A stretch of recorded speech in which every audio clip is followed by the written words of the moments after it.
This week on My Northern Roots, I caught up with fellow community champion Faiza, who I spoke to back in episode 1. Like me, Faiza has been intrigued by the subject of personal and ancestral heritage, her own roots being somewhat different to mine.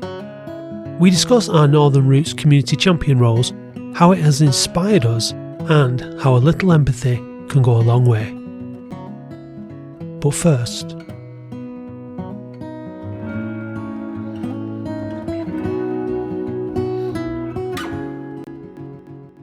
I'm recording this podcast kind of in real time, I guess, over the period of the Northern Roots Community Champion position, which started in November 2023 and is finishing in May 2024.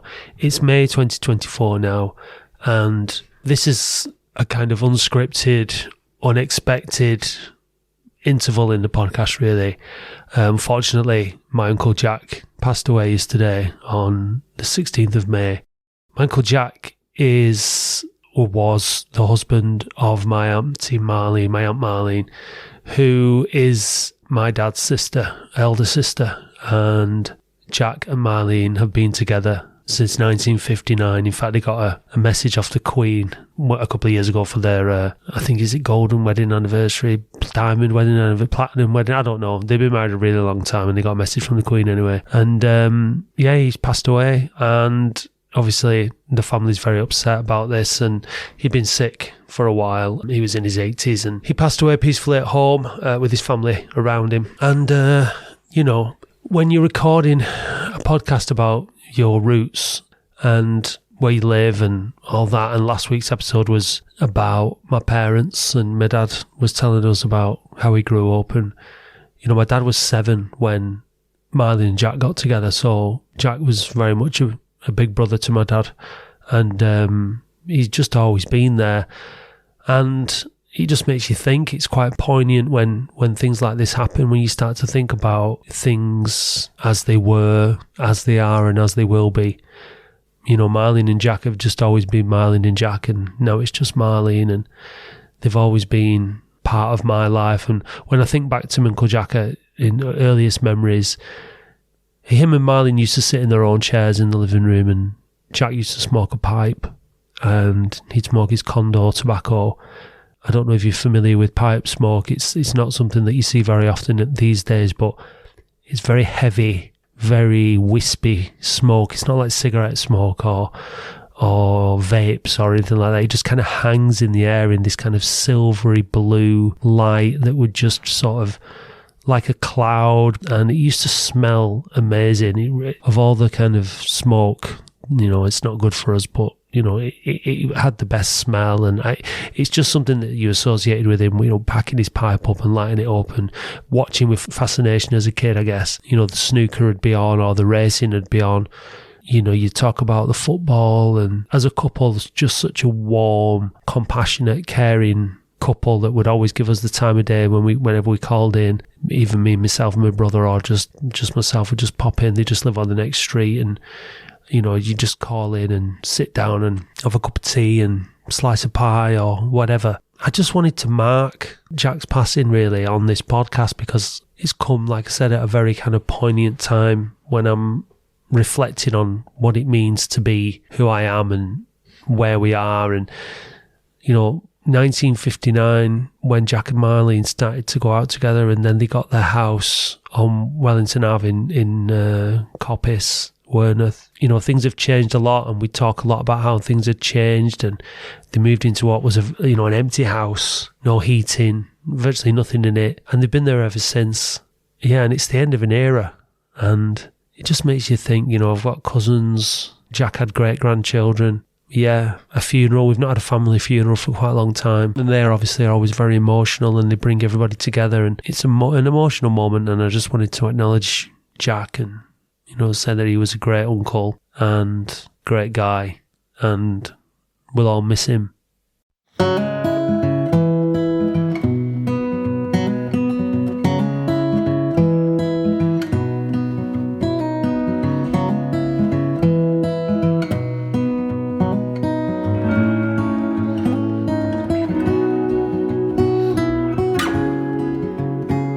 back on episode 1, you and I spoke about that connection to Oldham. You told me about how you moved here when you were younger and all that. Yeah. And you were really interested in looking back into that heritage, your own heritage story, your own Northern Roots story. And can you just tell us a bit about what you've been up to since because we spoke, it was like back in December or something like that about it. It was a while back, wasn't it? Yeah. So what have you been up to in that journey, in that exploration? Well, since then, I think that was really early days, wasn't it, with the project, in the sense of we're kind of finding our feet in where we wanted to explore. So since then, I've developed it a little bit more, given it a bit more thought, had a few meetings with a few people as well, and been supported a lot by Rebecca as well, because I know initially it was going to be part of the festival, then it was kind of taken out because there's been a lot of movement, hasn't there, with the festival. So I kind of took a few steps back, to be honest, but she really encouraged me to carry on with it, and to maybe have a look at it as a side project, just develop it, plant the seed kind of thing. So we've had, recently, it was last week actually, I reached out to a group in Oldham, and she supports South Asian women who are over 60. It's a fairly new group, and they do all kinds of sort of different activities. So we went there, me and Kimo went there. So I was supported there by Kimo, and she sort of did an initial introduction to the Northern Roots project. And I followed through with the Beautiful Oldham and then my Heritage project. And it's really nice because the venue was so lovely. It was an old church. I say old, it's actually in really good condition. I'm not sure if you're familiar with St. Thomas's. It's in Coppice, and I've driven past there quite a few times, but I've never actually been inside. And it's really beautiful. They've got like stained glass windows and a lovely space. So we walked in and they were having like an exercise yoga session. So all these lovely ladies sort of sat around in a circle, just doing their stretches and sort of having a giggle. And then they had a little massage corner at the side where they're sort of giving neck and shoulder massages. So I just thought it was a really nice atmosphere. And I do know the lady who runs the group. I've worked with her previously on a few projects. So it was really interesting when we first went in there. After the initial introduction, when I explained my heritage project, what I was looking to develop and sort of look into, there was a really good response from the women. Really keen to get involved, really keen to tell their stories. And they were actually prepped about what the consultation was going to be about. So it's not like they had any pre-prepared sort of idea on any stories, but it's like the memories were so vivid of that time. And I just kind of opened it up to them about the time when you sort of first came to the UK, what your feelings were and what the atmosphere was and anything else. I kind of left it very kind of open-ended. And yeah, we got some really fantastic responses from the women, keen to share their experiences, some similarities with the stories, some differences. But like I said, it's kind of very early days at the minute, so it's just like a taster session, if anything. But good signs. Hopefully another follow-on session soon with them. So this whole thing from the community champion role that you've had, and we're looking at something now, you're looking at something which is going to reach beyond the allotted time. You know, we're nearly at the end of this program now. It finishes at the end of May, and so this is through this project and through the support from Rebecca and Kimo. Is this something now that you're planning to continue and do more work on? Yeah, absolutely. I'd love to. I mean, where it actually goes, I'm not sure, but definitely, it's kind of. We've got the ball rolling kind of thing. I mean, this idea is not something that's come just from the Northern Roots project. It's definitely something I sort of played with initially. I've had ideas about this kind of similar kind of theme around heritage and around storytelling. But the project has definitely given me the impetus to sort of move forward with it, 100%. I think I might have stepped back like I have done in the past and just sort of left it. Not sure where to go with it. But I think with Rebecca in particular, I think she's given it a lot more direction. And like I said, she's experienced in this whole kind of area, so her support's been really fantastic. But yeah, it was just a case of making that initial connection and how to. I think with this project, we've kind of learned that because it's a very creative project, isn't it? And if you've not worked on creative projects before, it can be a bit novel. I think it was a bit for quite a few of us. But what it's made clear to me is that it's not always the ideas you have at the beginning of a project are not necessarily how the end project is going to look like. I mean, isn't that the case of the Beautiful Oldham? We've started off with so many ideas and they've moved and they've grown, some have dropped off, some have sort of changed shape, but we kind of still got to that end end part, haven't we? We've kind of developed it, but it's been quite a process in between.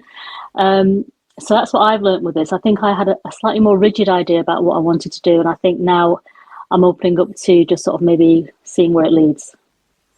Yeah, I think that's very similar to my story, really, insofar as this project that I'm working on now with the podcast and everything.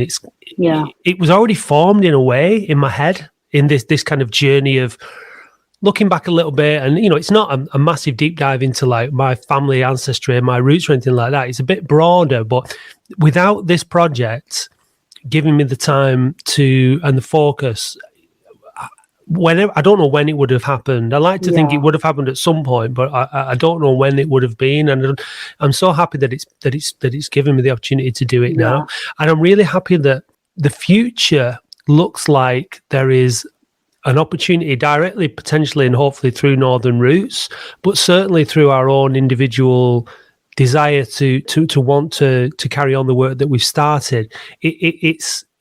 We're coming to the end of the Northern Roots project or the Community Beautiful Oldham Why Not project, but we're all, or certainly some of us are just starting something, aren't we? And that's really, really, I don't know what I expected at the beginning, but I'm really happy that is an outcome now, that some of us are really, really passionate about carrying on our involvement or our own personal projects as well. Me too. I think, like you said, it was one of those, when we first started, it was a bit vague. I wouldn't say we were winging it, but we were definitely kind of finding our feet with it, weren't we, in what direction to take it. And that's something I'm not too familiar with, working with such a sort of open-ended kind of loose project, but the way that it's kind of come together it's been like a learning curve, hasn't it? I think for everyone to actually see it actually work and to manifest itself into something solid and tangible, and you can sort of see where it's all come from. So from that point of view, I think I've learned a lot with regards to creative project management, ways to do it. I mean, this is a bit unique, this project, in that it's a co-create, isn't it? So it's a co-production. It's a community-based project, and that's also, I think, something that's kind of quite up and coming as well, and very kind of popular, if you like. But to have this experience firsthand from it, I think has been very valuable. Definitely, and they're giving us that kind of like they put a value on our time and by paying us for our involvement and everything else. And I think there is real value in people from all different backgrounds coming together to work, and that's been a really, and I say that in terms of professional backgrounds and experience and everything else. We've got a real mixed bag of people, and everybody offers something different. So in terms of like this, the heritage project that you're working on slowly, it's all sort of coming together as you work through it. What has the perception of the value of what you're trying to do, has that changed? Has it grown? Do you feel more? Do you feel like now that it's more important than you did before? If you know what I mean, they're telling these stories and getting to know these people and these stories and sharing them. Do you feel like you've got more? It's got more impetus and more importance now? Absolutely. Yeah, definitely. I think at the beginning it was more like a pet project of mine, and it was kind of more something that I had a very clear idea about, but I just wasn't ready to sort of move forward with it. But since working on this project and just talking about, like I said, there is a mixed bag of people, and it's with age range, it's with ethnicity, it's with experience and all kinds of things. And I think that's another benefit of the group, is that you're not just sat in like an echo chamber where sort of like-minded people are just sort of throwing the same kind of things. You are open to other people's perception and different points of view. And it's definitely sort of emphasised to me the importance of heritage projects generally. Because it's not just what I'd like to do is not just get the women to tell their stories, but it's not just for them, even though it will obviously be beneficial for them as well, but for future generations as well. Because a couple of generations down, no one will really have access to the stories and the reality of that generation that came over in the 60s and the 70s, and what their reality was, and what Britain looked like at the time, and what their day-to-day kind of trials and tribulations and happinesses and successes and joys were. So I think it's really important to have that story just for future generations, just for the sake of posterity, really, because their stories weren't really told. I mean, we went to the library, didn't we, the other day with the Beautiful Oldham project, and there's a couple of books on Oldham and on the South Asian community within Oldham over the years, and they were interesting, but it's like a handful of prominent figures who get access to that kind of, that stage to tell their story. So for me, it's more about the people who never got access to that stage, who were not necessarily prominent, whose stories were never asked, but who have those stories and, that invaluable kind of insight into what Oldham was like back in the 70s or even the 60s. So yeah, it definitely has emphasised just how important it is, and not just for the sake of a project, but for wider community benefit, I think. I mean, if you think about where we are now in terms of technology and capturing information, we in the future, people will be looking back and they'll know what we had for our tea, and they'll know where we went on holiday, and they'll know all kinds of useless information, all things that seem useless now. But maybe in the future they'll actually be interesting. But you go back to possibly. But some of it will. I'm sure there'll be a lot to filter through. But you go back to the 60s and 70s, you might have some photographs, like you said, some prominent people might have been interviewed for television or radio, something like that. There might be some articles written here and there, but sort of the information of normal people just wasn't captured, was it, in the same way that it can be now? And just the nature of life and everybody's getting older. If it's not captured in another way for posterity now, it won't be, will it? It'll be gone, like you said. That's just it. I mean, I sort of said that to the group as well, and I said, obviously, I didn't want to put a down on it, but I mean, that generation is going. My mother passed away now. It's been, I think, 11 years, and everyone has a parent or both parents who has possibly passed away, or who is ill, or who they're caring for. And there were actually, interestingly, some ladies in that session who wanted to tell their parents' stories because their parents were no longer around. But they did really want that story to come out. And I mean, it's only really the generation after that who has direct access to that, so that was interesting as well. As one lady who said, I've got lots of things at home and photographs and that, but obviously I can't write it all down now because we had a bit of an activity session at the end, and I said, absolutely, that's fine, we'll catch up. But I think that's another thing. I think sometimes if you've lost a parent, you feel the need to tell their version of events and their story, just for their sake more than anything else, and because you have access to that story and to their lives. So I agree with what you just said about the importance of it. I think as well, like, you sometimes people need like Faiza coming along to a group and saying, I want to help record your story, and give them the impetus to do it, because otherwise, we probably all sit around and say, I have to go through the old photo album, and I have to do this and I have to do that, and then just these things just get put to one side, and you forget and push back, and then it's never too late until it's too late, and then it doesn't happen. And so giving people a nudge, and this kind of like making it a bit more formal, having a project, and you pushing people to making it timely and saying, okay, let's do this now, and giving them support and doing it is really important, because otherwise a lot of it won't happen. It won't happen. Yeah, because I mean, that's the feeling I got when all the faces kind of lit up when I sort of explained it and we were talking about things, and there was so much enthusiasm in the room, and some really vocal ladies, and even the ladies who traditionally may have been a bit quiet, they had their stories to tell. So it shows there is an eagerness to share, and they have stories to tell, and they want to. So that's there. And like you said, I think if I say that this project was a bit of a push for me, then obviously I think if you're older and you kind of think, well, my time is gone, there's less of an incentive to sort of go and dig it all up. And also there's an element of sensitivity as well, because not everybody has stories they want to recount, or some might be deaths or tragedies of the family that might not be able to or willing to kind of share. So it's a very delicate area to go into. But I think what we did was just open up that space and just say the space is here if you want to. If you feel that you're able to come forward and you want to sort of, engage with us, the space is there. And people don't have that platform, and they never have had really that platform to speak. This is the thing with telling stories and sharing information. You have to be comfortable doing it. And so sometimes it takes a bit of time. Sometimes it requires anonymity.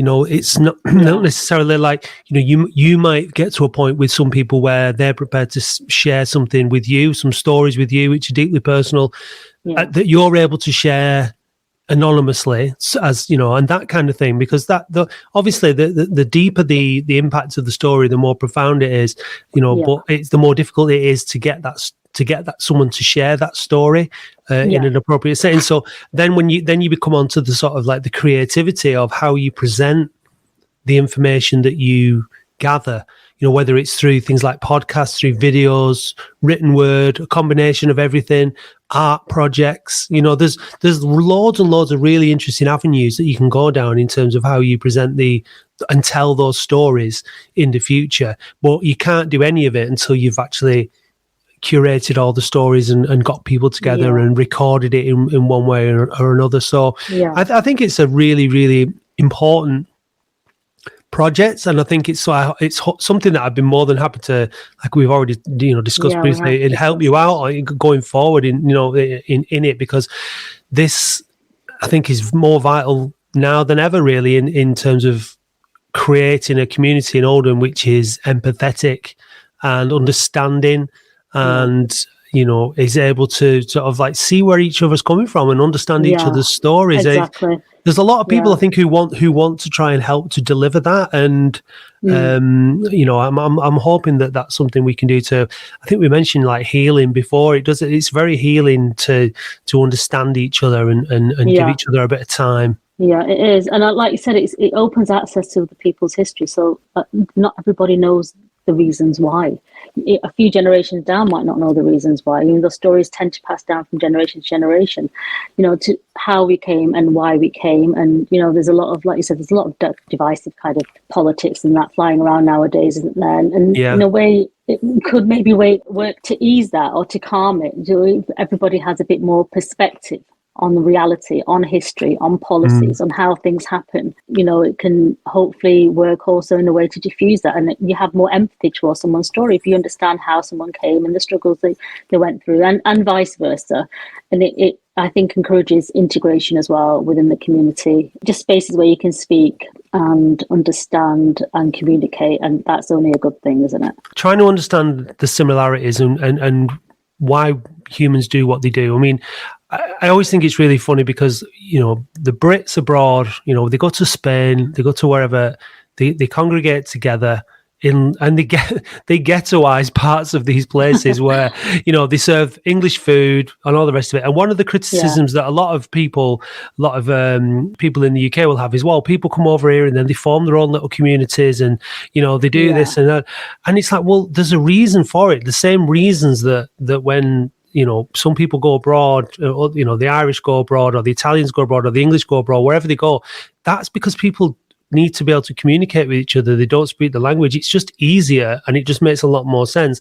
And to those people, it's something that pretty much everyone will do. It's a completely natural thing, isn't it? It is a natural thing, yeah. And we all do it, I think, is what I'm saying. Like, the English do it all the time when they go abroad. And it's actually really interesting because there's things like what's going on in the Canary Islands and stuff at the minute where, they're saying, look, you know what, we're sick of this. You coming over. And it's kind of like, it kind of mirrors like the attitudes of some of the people over here. Yeah, ironically, it is ironic, especially if some of those people that are those ones that are critical of, people, migrants to this country coming and living in and forming their own communities. So it's just being honest and saying, look, this is nothing unusual. People do this.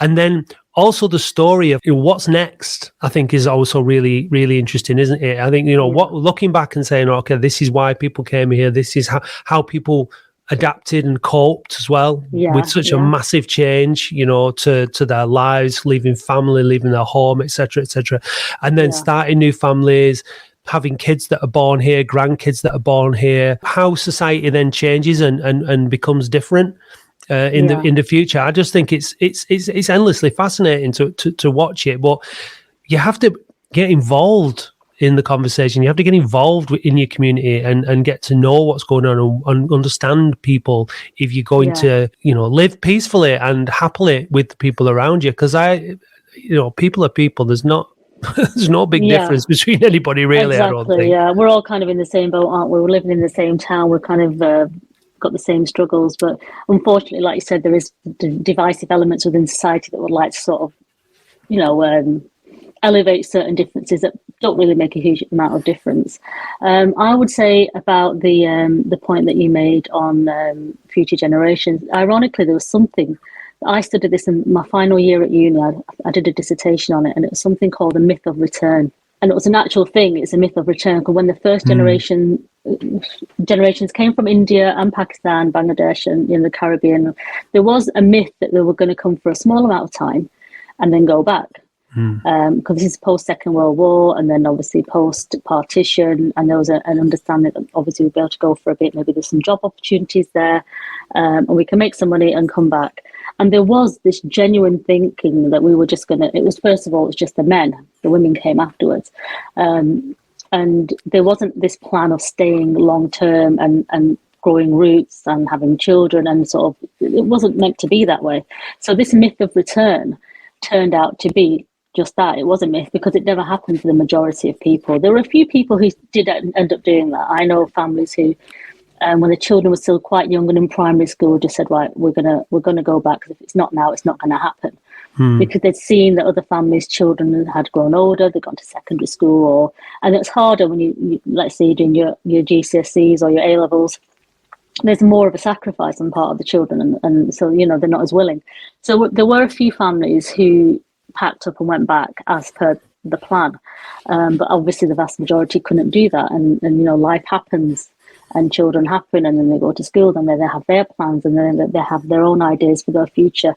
So it's not always a possibility. But yeah, that is something that is interesting. I think it's endlessly fascinating, like you just said as well, and so much potential and so many different ways that the story can be told as well. But like I said, early days at the minute, just carry on chipping away at it. Have you spoke to anyone in your own family about it any more than since you started this? I spoke to my dad. I told you about that, didn't I? So I did speak to my dad. Yeah. It wasn't. I think if I went back to speak to him again, I mean, he's not actually in the UK at the minute, but if he was to pop over again, I'd probably sit with him and maybe angle it a bit differently and be a bit more specific in the questions I asked him, so he could elaborate on different areas, because he kind of did a bit of a run through, to be honest. And I'm thinking there's areas that we could have sort of delved into a bit more. My auntie is someone who I've reached out to, but I've not managed to speak to her just yet. But she's aware that I will be popping over at some point. And it was interesting because the women, another common thing in the group was the home working element that a lot of the women did.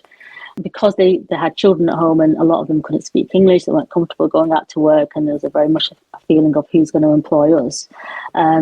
They work from home, and so I don't know if it's a company or those employers who had industrial size machines, sewing machines, and they delivered these to the women who were willing to engage in work with them.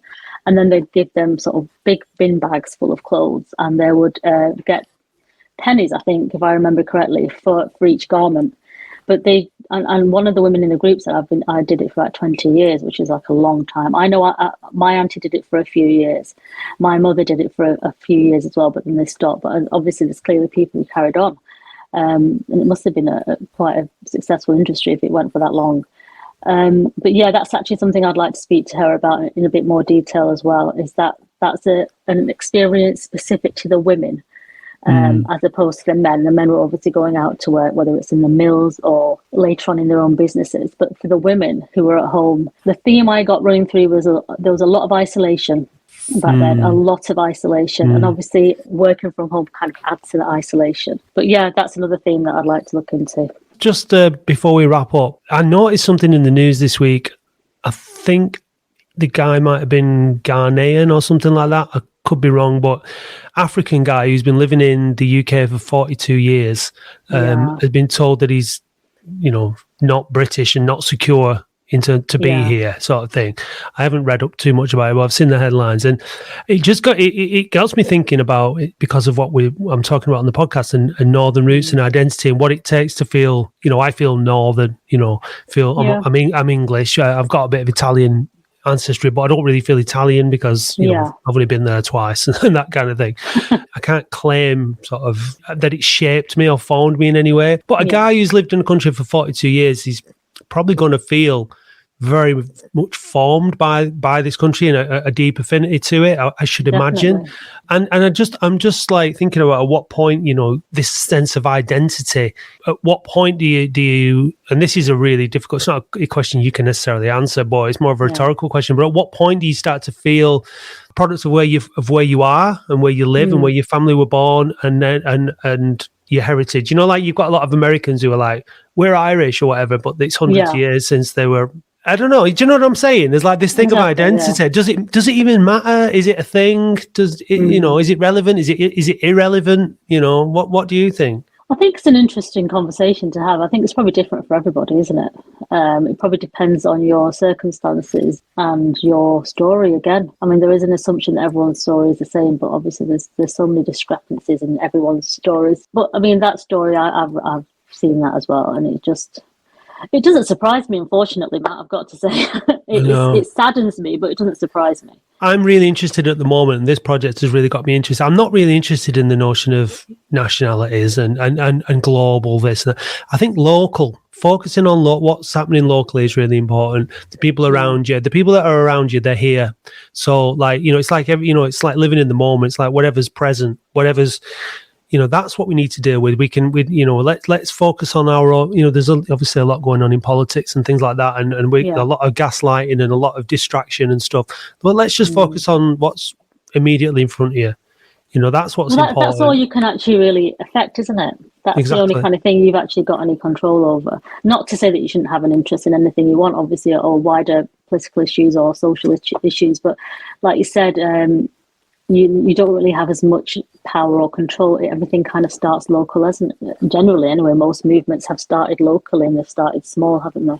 It's like dropping a stone in a pond, isn't it? It all starts at the point of impact and then spreads outwards. And I think that if we want to try and change the country and make it a more tolerant and understanding and just more peaceful, less angry place, then it's about getting to know the people around you first and foremost, and respecting that everybody's here has a valid reason for being here. Absolutely. And is here not even necessarily because out of choice. You know, no one chooses where they're born, do they? You're just born there, aren't you? And sometimes you move to a place through circumstances at home being, you know, so terrible. You know, like you wouldn't, you know, if people could get out of Gaza now and come over here, you wouldn't blame them, would you? You'd say, come on, like, you know, help them over, because of where they are is, you know, currently is just, you know, hell on earth. So, like, you know, it's compassion first really does help, doesn't it? Rather than, so I mean, it's just we're in a fascinating moment in history, a fascinating time in history, quite a worrying one in many ways as well.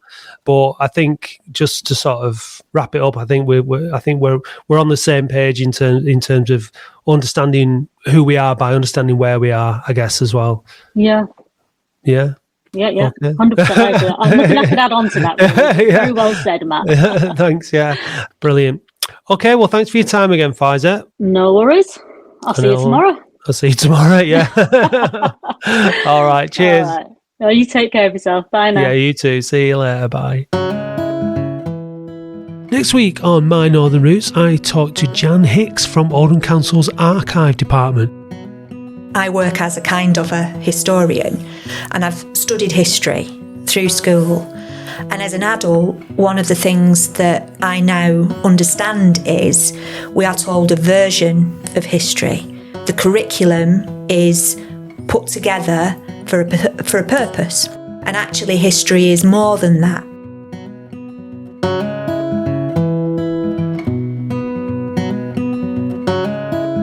The Beautiful Oldham Why Not project is a Northern Roots project funded by the National Lottery Heritage Fund.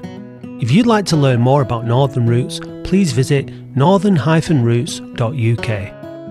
This podcast has been hosted, recorded, edited and produced by Matt Dean of QPod, Oldham's only dedicated podcast production company. For more info, please visit kupod.co.uk.